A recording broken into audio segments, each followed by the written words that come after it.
समलैंगिक संबंधों के आधार पर क्या परिणाम होंगे उसका विचार किया है। किसी और के साथ रह रही है, पति किसी और से संबंध बना रहा है और सुप्रीम कोर्ट कहता है कि ये महिला का अपने शरीर पर अधिकार है, वो किसके साथ सोती है।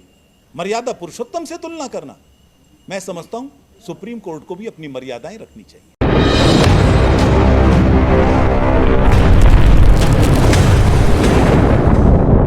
समलैंगिक संबंधों वाले विवाह को मान्यता देने के लिए सुप्रीम कोर्ट के सामने जो अपील दायर की गई थी, उसको निपटाने के लिए माननीय सर्वोच्च न्यायालय ने जिस प्रकार की जल्दबाजी की है वह आपत्तिजनक है, कई प्रकार के विवादों को जन्म देगी और भारत को एक ऐसे रास्ते पर ले जाएगी जो निश्चित तौर पर विनाश की ओर ही जा सकता है। इस प्रकार के निर्णय पर पहुंचने से पहले हम सुप्रीम कोर्ट से पूछना चाहते हैं, क्या उन्होंने डॉक्टर्स का पैनल गठित करके समलैंगिक संबंधों के आधार पर क्या परिणाम होंगे उसका विचार किया है? क्या उन्होंने समाजशास्त्रियों का पैनल गठित करके इस प्रकार के निर्णय का समाज पर क्या प्रभाव पड़ेगा इसका विचार किया है? क्या उन्होंने साधु संतों की राय लेने का भी थोड़ी सी भी जहमत दिखाई है? अरे तुम्हारे सामने बहुत सारे मामले पड़े हैं, आपके सामने विषय है कि देश में आतंकवाद कैसे खत्म हो, आपके सामने रोजगार के अधिकार का विषय है, आपके सामने पर्यावरण से मुक्ति के अधिकार का विषय है, आपके सामने स्वास्थ्य को प्राप्त करने के अधिकार का विषय है। आप उन सब को छोड़कर एक ऐसे मुद्दे की ओर जा रहे हैं जो मुद्दा विवादास्पद है। भारत में विवाह, इसके संबंध में जितने भी कानून हैं वो सब पर्सनल लॉज के आधार पर नियमित होते हैं, आचार संहिता के आधार पर। कोई भी आचार संहिता समलैंगिक विवाह को अनुमति नहीं देता। फिर आपने ही तो कहा था कि जहां समलैंगिक संबंधों उनकी निजता होती है, उनके नाम नहीं आने चाहिए। यदि आप उनके विवाह की अनुमति दोगे तो क्या वो रजिस्टर नहीं होंगे? क्या समाज में उनका नाम नहीं जाएगा? कितना कंट्राडिक्शंस, विरोधाभास आपके निर्णय में दिखाई दे रहा है। कितने विवाद और निर्माण होंगे। आखिरकार दत्तक लेने का अधिकार, विरासत के अधिकार, तलाक के नियम, इन सब का क्या होगा? ये सब पर्सनल लॉज के द्वारा ही तो गठित होते हैं। क्या आप इन सब में भी संशोधन करना चाहेंगे? मैं सुप्रीम कोर्ट को ध्यान दिलाना चाहता हूं, विवाह मात्र दैहिक संबंधों की, यौन इच्छाओं की पूर्ति करने का माध्यम नहीं है। ये यौन इच्छा को संयमित करना, संतुलित करना उसका माध्यम है। संतति निर्माण करके उनको योग्य संस्कार देना, उनको जिम्मेदार नागरिक बनाना, कुल परंपरा को आगे बढ़ाना। हर कुल की एक परंपरा होती है। इन सब विषयों का क्या होगा? क्या होगा जब समलैंगिक संबंध रखने वाले अपने आप को लैंगिक आधार पर अल्पसंख्यक घोषित करने की मांग करेंगे और रिजर्वेशन करेंगे? आप बहुत जल्दी में हैं शायद, और इसीलिए आपने इस मामले की तुलना की है राम जन्मभूमि के साथ। ये अपराध किया है। राम जन्मभूमि का मामला एक दिन में तय नहीं हुआ है। हिंदू समाज ने 500 साल तक लड़ाई लड़ी है, लाखों लोगों ने बलिदान दिए हैं।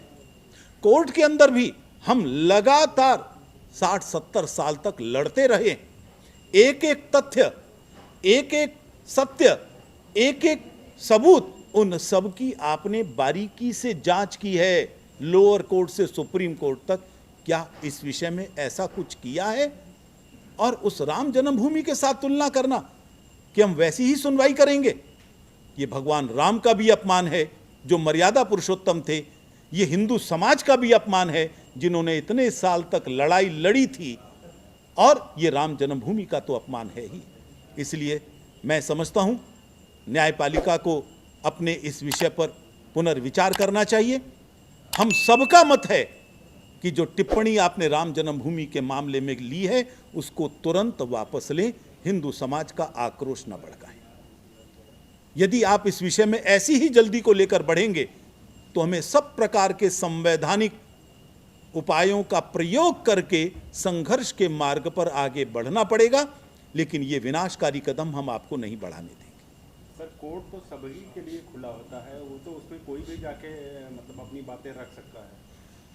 ये बात बिल्कुल ठीक है, लेकिन जब कॉन्स्टिट्यूशन बेंच का गठन हो जाए तब उसके बाद बात बहुत कठिन हो जाती है, उसके आगे के रास्ते बंद हो जाते हैं। हमारा यही प्रश्न है, इसमें कॉन्स्टिट्यूशन बेंच की जरूरत क्या थी? आप नियमित सुनवाई होने देते, किसी ने अपील की है उसकी सुनवाई होनी चाहिए। आप कॉन्स्टिट्यूशन बेंच का गठन कर रहे हैं और ये कह रहे हैं वही जल्दी करेंगे, त्वरित सुनवाई जो राम जन्मभूमि के मामले में हुई और प्रोसीजर। हमारी आपत्ति इन 3 विषयों में है और संत परिषद ऑलरेडी इसके अंदर इंटरवीन कर रही है। तो इसलिए पूज्य स्वामी जितेंद्रानंद जी ने आज सुबह मुझे कहा कि हम जो लीगल मामले हैं उनको लेकर भी आगे बढ़ रहे हैं, उनको भी नहीं छोड़ेंगे। संत अपने लिए नहीं जीते, संत अपने लिए नहीं संघर्ष करते। राम जन्मभूमि का 500 साल का संघर्ष संतों के नेतृत्व में हुआ, वो उन्होंने अपने लिए नहीं किया, वो समाज के लिए किया। तो इसलिए समाज की चिंता करना, कहीं गलत रास्ते पर समाज जा रहा है उसको रोकना और कोई ले जा रहा है तो उसको टोकना, ये सारी जिम्मेदारी संतों की है। और मैं समझता हूं ये भारत के स्वर्णिम युग का आगाज है कि हमारे संत आश्रम तक सीमित नहीं है। आज जीवन के हर पक्ष पर वो समाज का मार्गदर्शन करते हैं और संरक्षण करते हैं। तो कोर्ट तो सर्वोच्च है और उससे ऊपर कोई सर्वोच्च मतलब है नहीं, न्यायालय है ही नहीं। कोर्ट सर्वोच्च है केवल न्यायों के पुनरीक्षण के संबंध में, वो न्याय बनाने के संबंध में नहीं है। समाज कैसा चलेगा ये कोर्ट नहीं तय करेगी, ये तय करेंगे हमारे संत, हमारे समाजशास्त्री, इन जैसे लोग। गंगा महासभा है, विद्वत परिषद है। आज विद्वत परिषद का एक संदेश संपूर्ण विश्व के हिंदुओं के लिए मार्गदर्शन बनता है। तो इसलिए उनको हम ये कहकर अलग कर दें ये संभव नहीं है। संत हमेशा से हमारे संरक्षक थे, हैं और रहेंगे, और हिंदू समाज की आत्मा तो संतों के चरणों में ही रहती है। दूसरे समुदाय के लोग मुझे नहीं लगता कि ये बात मानेंगे। दूसरे समुदाय के लोग पहले ही कह चुके हैं और मैं दावे के साथ कह रहा हूं, भारत में जितने भी पर्सनल लॉज हैं, शादी पर्सनल लॉ से कंडक्ट होती है।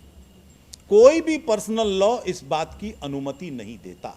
मुसलमान शरीयत से गवर्न होते हैं, ईसाई अपने लॉ से गवर्न होते हैं, हिंदू कोड बिल से हिंदू गवर्न होता है, चाहे जैन हो, चाहे बौद्ध हो, चाहे सिख हो, कोई भी अनुमति नहीं देता। और यदि स्पेशल मैरिज में घुसेंगे एक और विवाद को जन्म दे देंगे, जो सुप्रीम कोर्ट बहुत बड़ी समस्या निर्माण कर देगा। तो सर ये लोग कौन हैं कि जो मतलब इस तरह की बातें उठा रहे हैं और इस तरह का उनके विचार आ रहे हैं? आप एक बार वकीलों के नाम देख लीजिए, एक बार अपील करने वालों के नाम देख लीजिए। ये वही नाम है जिन्होंने गे रिलेशंस को जस्टिफाई करने के लिए अपील की थी। ये वही लोग हैं जो एक्स्ट्रा मैरिटल अफेयर्स को जस्टिफाई और लीगलाइज करने के लिए, अरे पति पत्नी का विवाह हो गया, पत्नी किसी और के साथ रह रही है, पति किसी और से संबंध बना रहा है और सुप्रीम कोर्ट कहता है कि महिला का अपने शरीर पर अधिकार है, वो किसके साथ सोती है। सारी परिवार व्यवस्था तोड़ देना चाहते हैं ये लोग। हम परिवार व्यवस्था को टूटने नहीं देंगे, ये हमारी ताकत है, इसको कमजोरी नहीं बनने देंगे। कहीं ना कहीं आप न्यायालय प्रक्रिया पर मतलब आयोग की लगा, ये वो इनवाइट कर रहे हैं। सुप्रीम कोर्ट सुप्रीम है निर्णय में, इसमें कोई दो राय नहीं है, लेकिन तुलना करने में एक ऐसे मामले की जिसको हम निश्चित तौर पर समाज का बड़ा वर्ग व्याभिचार की श्रेणी में लेता है, उसकी राम जन्मभूमि से तुलना करना, मर्यादा पुरुषोत्तम से तुलना करना, मैं समझता हूं सुप्रीम कोर्ट को भी अपनी मर्यादाएं रखनी चाहिए। विषय है कि भारत जो हमारा देश है वो दुनिया का एक महान लोकतंत्र है, लोकतांत्रिक व्यवस्था है हमारे यहाँ, और जिसमें सबके अधिकार और कर्तव्य भी निश्चित किए गए हैं। देश हमारा संविधान से चल रहा है और इस संविधान के अंतर्गत जो कानून बनाने की शक्ति है वो संसद के पास है। संसद कानून बनाती है, देश की आवश्यकताओं को देखते हुए, जन भावनाओं को देखते हुए समय समय पर कानून बनाती है। जो सर्वोच्च न्यायालय है हमारा, वो संविधान का संरक्षण करता है, कानून की व्याख्या करता है और उसके आलोक में निर्णय लेता है। आज एक ऐसी परिस्थिति आई है जो हमारी संस्कृति के सर्वथा विरुद्ध है। हमारा संविधान हमारी संस्कृति के आधार पर बना है। भले वो 1950 में लागू हुआ, लेकिन उसके पीछे हमारी जो सोच है, हमारी जो हजारों वर्षों की संस्कृति है, उसको आधार लेकर के हमारा संविधान बनाया गया। तो हमारी मान्यताओं को वो परिलक्षित करता है संविधान। लेकिन कुछ लोग सर्वोच्च न्यायालय में पहुंचे हैं, और ऐसे लोग जिनका उद्देश्य है हमारे समाज को खंडित करना, हमारी मान्यताओं को चोट पहुंचाना और हमारी संस्कृति को विकृत करना, ऐसे लोग समलैंगिक विवाह को लेकर के सर्वोच्च न्यायालय में पहुंचे हैं। और दुर्भाग्यपूर्ण स्थिति ये है कि हमारे सर्वोच्च न्यायालय की कुछ न्यायाधीश भी अनर्गल तरह की सोच के साथ अपनी बातों को रख रहे हैं। अभी आप लोगों ने सुना होगा कि जो हमारे मुख्य न्यायाधीश हैं, उन्होंने कहा कि लिंग के आधार पर तय नहीं है कि कौन पुरुष है कौन स्त्री है, सोच के आधार पर तय है। ऐसी बात देश के अंदर अराजकता लेकर के आएगी, वो जन भावनाओं के बिल्कुल विरुद्ध है। ठीक है, आप सर्वोच्च न्यायालय के न्यायाधीश हैं, आपको संविधान के संरक्षण का अधिकार है, कानून की व्याख्या करने का अधिकार है, लेकिन जन भावनाओं के आलोक में, संविधान के आलोक में जन भावनाओं के विरुद्ध आप अपने किसी सोच को देश के ऊपर थोप नहीं सकते। तो जब ऐसा लगा कि कहीं हमारी भावनाओं को चोट पहुंचाई जा रही है, देश की भावनाओं को चोट पहुंचाई जा रही है, तो आज जो हिंदू समाज के देश के प्रतिनिधि संगठन हैं, उनको अपनी बात देश के सामने रखने के लिए इस पत्रकार वार्ता का आयोजन करना पड़ा है। और हमारे सामने जो मंच पर पूज्य महाराज जी बैठे हैं, बालकदास जी महाराज जी, और विश्व हिंदू परिषद के संयुक्त महामंत्री माननीय सुरेंद्र जैन जी, जो कि इस विषय को और आपके सामने रखेंगे। मैं भाई संदेश लेकर आए, और जितने भी धर्म विरोधी और राष्ट्र विरोधी शक्तियां हैं, वे सब शक्तियां परास्त हो और हमारे सनातन धर्म का संदेश संपूर्ण विश्व में व्याप्त हो, ये बाबा भोलेनाथ के चरणों में और भगवान राम के चरणों में हमारी प्रार्थना है। जैसा कि श्री गोविंद जी ने बताया, यह विषय इतना विवाद का है, सुप्रीम कोर्ट ने अपने आप को एक गहरी दलदल में घसीट लिया है। जितनी तेजी दिखाना चाहते हैं वो इस विषय को लेकर, ये उचित नहीं है।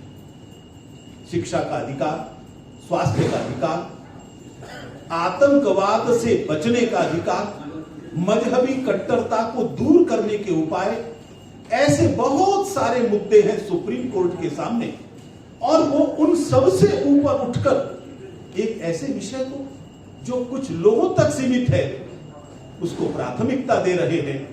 ये पूरे देश में संदेह निर्माण कर रहा है। और ये शब्द कहना कि हम इसको उतनी ही तेजी से सुनेंगे जैसी तेजी हमने राम जन्मभूमि के मामले में दिखाई थी। उनकी ये टिप्पणी न केवल भगवान राम का अपमान है, अपितु हिंदू समाज का भी अपमान है, जो 500 साल से निरंतर राम जन्मभूमि पर भव्य मंदिर के निर्माण के लिए लड़ रहा था। एक लंबी प्रक्रिया सुप्रीम कोर्ट में चली है। 69 से विवाद लगातार चल रहा था, 49 से, और उस विवाद में सारे तथ्यों को, सारे तर्कों को बहुत बारीकी से देखा गया। सुप्रीम कोर्ट ने इस विषय में ऐसा क्या किया है? इसलिए मैं उनसे अपील करता हूं, वो तुरंत अपनी इस टिप्पणी को वापस ले।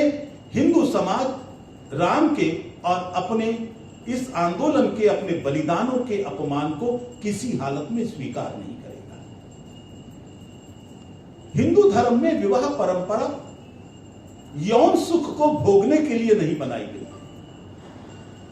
संतति का निर्माण करना, उन्हें आदर्श नागरिक बनाना, वंश परंपरा को आगे बढ़ाना और अपना और अपने परिवार का विकास करते हुए परम सुख की ओर ले जाना, यह सब विवाह परंपरा में होता है।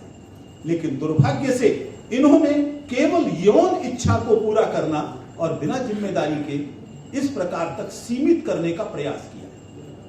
भारत में विवाह परंपराएं सिविल लॉज के द्वारा, पर्सनल लॉज के द्वारा संचालित होती है। कोई भी आचार संहिता भारत की समलैंगिक विवाहों को मान्यता नहीं देती। मैं माननीय सर्वोच्च न्यायालय से पूछना चाहूंगा, क्या आप इन सब संविधाओं के अंदर, इन सिविल कोड्स के अंदर परिवर्तन करना चाहेंगे? एक सर्वे करना चाहिए, वकीलों का, डॉक्टर्स का, शिक्षाविदों का, समाजशास्त्रियों का पैनल बनना चाहिए, उनकी राय जाननी चाहिए और उसके बाद ही इस विषय पर आगे बढ़ना चाहिए। अगर इतने दिनों से पेंडिंग है तो उसकी जिम्मेदारी हमारे संतों की नहीं, हमारे समाज की नहीं, आपकी ही तो है। और जल्दबाजी में आप एक ऐसी दिशा में बढ़ रहे हैं जो समाज को एक अंतहीन विवादों की ओर ले जाएंगे। इसलिए हमारा निवेदन है, इन सब के आप बोर्ड गठित करें, पैनल गठित करें, उनकी रिपोर्ट की प्रतीक्षा करें, आखिर किस प्रकार के परिणाम है। कुछ देशों में मान्यता है ना समलैंगिक विवाहों को, उन बच्चों का क्या हाल है जिनको एडॉप्ट करते हैं, उनके दोनों का कैसा स्वास्थ्य है, कैसी बीमारियां हैं। क्या आपने इन सब को स्टडी किया है? यदि नहीं किया तो आप अपनी जिम्मेदारी से बचने का प्रयास कर रहे हैं। इसके साथ ही कुछ प्रश्न और जुड़ेंगे। उत्तराधिकार, कौन उत्तराधिकारी बनेगा इस तरह के विवाहों के अंदर? संतति का निर्माण तो हो ही नहीं सकता। दत्तक लेने के अधिकार का क्या होगा? तलाक के अधिकार का क्या होगा? उन सब के लिए तरह तरह के विवादों को जन्म दे रहे you are opening a Pandora box, जो आपके लिए भी अच्छा नहीं होगा। दूसरा, क्या इन संभावना से इनकार कर सकते हैं आप कि जो समलैंगिक जोड़े हैं वो कल को कहेंगे हम सेक्सुअल बेस के ऊपर अल्पसंख्यक हैं, हमें सेक्सुअली अल्पसंख्यक मानना चाहिए और माइनॉरिटीज के अधिकार हमको मिलने चाहिए, रिजर्वेशन मिलना चाहिए। इसलिए ये अंतहीन विवाद हैं जिनका जन्म इसके माध्यम से होगा। हमारी माननीय सुप्रीम कोर्ट से अपील है, कृपया इस विषय पर पुनर्विचार करें, इन सब एक्सपर्ट्स की राय लें, साधु संतों की राय लें और राय लेने के बाद ही इस दिशा में आगे बढ़े। समाज का संचालन ये सामाजिक संस्थाएं करती हैं, धर्म करती है और हमारी संसद करती है।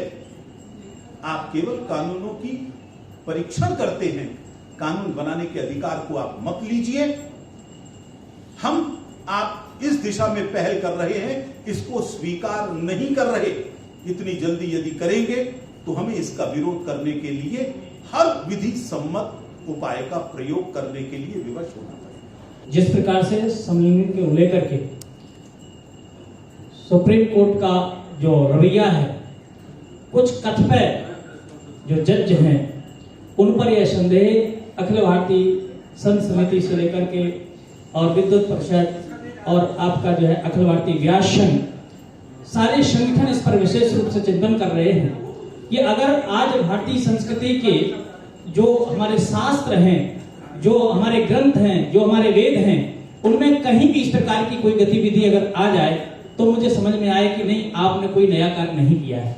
तो ऐसी स्थिति में अगर जज महोदय इस पर चिंतन नहीं करेंगे और भारतीय संस्कृति को इस प्रकार से छिन्न भिन्न करेंगे तो निश्चित रूप से फिर हम ये संत समाज, ये जनमानस जो सनातन धर्मावलंबी हैं, जो इसके विरोध में हैं, वो निश्चित रूप से विरोध करने के लिए बाध्य हो जाएंगे, सड़क पर उतरने के लिए भी बाध्य हो जाएंगे और फिर संसद आगे है, क्योंकि हम लोग इस प्रकार की कोई भी कार्य नहीं करना चाहते हैं जिससे कि हमारी आने वाली पीढ़ी, आने वाला जो कल, आने वाला जो समय है वो इन दूषित मानसिकता के बीच में कुचक्र होकर के रह जाए और कहीं ना कहीं से ये हमारी जो भारतीय संस्कृति है जिसको देश विदेश से नमन करता है वो कहीं ना कहीं से धूमिल होने लग जाए। ऐसी स्थिति में हम अभी भी निवेदन प्रार्थना करते हैं इस पर पुनः विचार करके ऐसी कोई भी जल्दबाजी और ऐसी कोई भी गतिविधि न करें जिससे सनातन धर्म पर कुठाराघात हो, जिससे हम संत समाज को बहुत ज्यादा दुखी होकर के और इस पर कार्रवाई, इस पर हम पर आंदोलन करने के लिए या विरोध करने के लिए बाध्य होना पड़े।